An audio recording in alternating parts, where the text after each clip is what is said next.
Yeah, Blake Lively is dropping two of her claims against Justin Baldoni. We are now very many moons away from the initial filings. So why is she suddenly abandoning those two most Blake Lively is facing a full-scale breakdown after Brian Friedman dismantled her lawsuit with one calculated legal move. His response was direct and ruthless, shutting down her attempt to quietly retreat. In a hurried move, Blake tried to withdraw two claims to escape mounting pressure, but Friedman made sure the exit wouldn't be easy. Very dramatic lawsuit. And Baldoni's team said no dice to this, okay? They went to the judge and said that his demand for medical documentation landed like a legal grenade, stunning Blake's camp and intensifying courtroom tension. Her lawsuit is collapsing faster than a low-budget courtroom drama, messy, chaotic, and impossible for the public to look away from. Filing. Blake Lively uses the term, or just uses the word rather, suffer 31 times. She uses the word emotional 30 times and distress 18 times throughout this. On May 15, 2025, Blake abruptly reversed course and dropped her emotional distress claims against Justin Baldoni, the same claims filled with allegations of humiliation, suffering, and psychological trauma. The public immediately questioned whether the evidence ever existed or if it was all manufactured from the start. Baldoni's team obviously are preparing for this lawsuit. She's asking for money. She's asking for these damages. She is saying that she's been so aggrieved. The language is so. That's when Brian Friedman stepped in. If the courtroom were a war zone, he'd be the strategist who just obliterated her case. He didn't sit back and let her erase those accusations without consequence.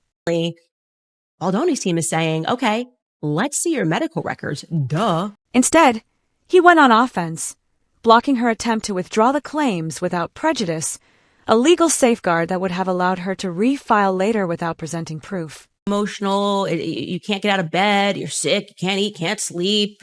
Let's go through and see if you were seeing a psychiatrist. Friedman shut the door on that strategy instantly. His move ensured she can't dodge the burden of evidence now and return at her convenience. It was a clean, calculated strike that further weakened her already unstable narrative. Because of the phase of discovery. Here's the fallout. With emotional distress off the table, Blake's lawsuit starts to look like a collapsing structure built on speculation and unverified statements. Without proof of emotional harm, the foundation of her harassment and retaliation claims begins to crumble. They go to Judge Lehman and they file this motion, essentially saying that they want the judge to compel her to sign a HIPAA privacy release. And from the way Friedman is methodically tearing through her filings, it's becoming clear that no substantiating evidence exists, or it would have surfaced by now. This is the worst thing we've ever seen. Adding to the spectacle is the timing. The moment Blake stepped back from her emotional distress angle, a wave of carefully crafted press coverage rolled out. Articles praising her work ethic and glowing relationships with directors and co-stars. Allegation, right? The emotional distress, infliction of emotional distress was perhaps the most consistent claim of her. It's the kind of image rehab you'd expect from someone claiming trauma, except it contradicts the narrative entirely. It feels like watching a villain suddenly rebranded as a fan favorite, leaving the audience questioning whether the original story was ever real. Baldoni goes, what do you mean you're not going to file a release? You obviously have to prove your claims. So they go to Judge Lehman and they file this motion, essentially saying that they want the judge to compel her to sign a HIPAA privacy. But the real issue isn't just damage control, it's secrecy. Blake's team isn't only stepping away from the claims, they're trying to shield her from disclosure. To drop the claims, meaning that she has a right to refile these claims in the future. No, please force her hand here. Friedman's side made it clear. If the claims were withdrawn without prejudice, she'd have to surrender her medical and psychological records. That alone suggests she either has nothing to prove or something to hide. Neither option works in her favor. She's suddenly abandoning those two most pertinent claims, okay? Those two claims where it just outright spells that they inflicted upon her all this emotional distress. And the answer is simple. It's obvious. It's what I said was coming all. So where does this leave things? A lawsuit losing traction by the minute. A public figure retreating faster than a bad headline. And a legal opponent who flipped the narrative in real time. Friedman didn't just counter.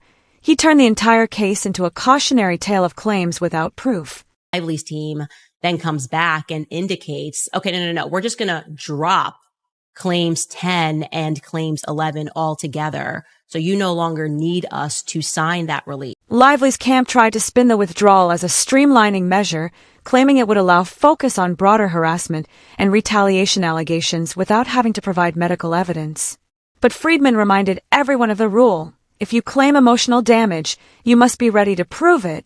And clearly, she wasn't. They filed a motion since they asked her to submit that to them. Tell us who your doctors are. We will obviously file for a HIPAA release. She says, no dice. I'm not signing. Now rumors are circulating that the real motive behind the retreat is her refusal to hand over those health records. Without them, her emotional distress claims hold no legal weight, and her credibility takes another major hit. And you will then be compelled to share this information. By refusing to provide transparency, she's practically reinforcing her opponent's argument that she's avoiding scrutiny and manipulating the narrative. It hands Friedman exactly the leverage he needs. He's just come back, and he has very much decided in favor of Team Baldoni. He's effectively saying via an order, which we can pull this up. And it didn't stop there.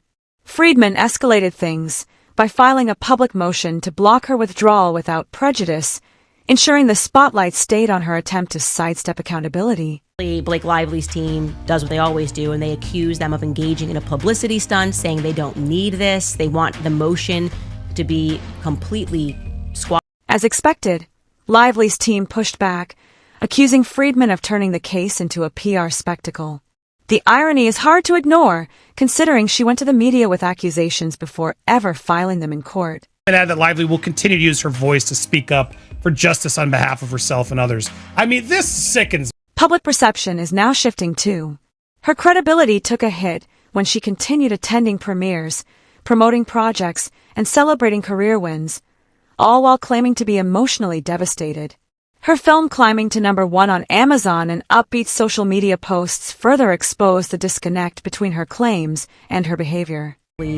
Saying via an order, which we can pull this up, and you can see the language on this, which he has stamped, that he's not going to compel her at this time to sign the HIPAA privacy release, granted that he fully expects her to therefore drop all claims of emotion. Which raises the bigger question, is this a strategic miscalculation or a PR disaster unfolding in real time?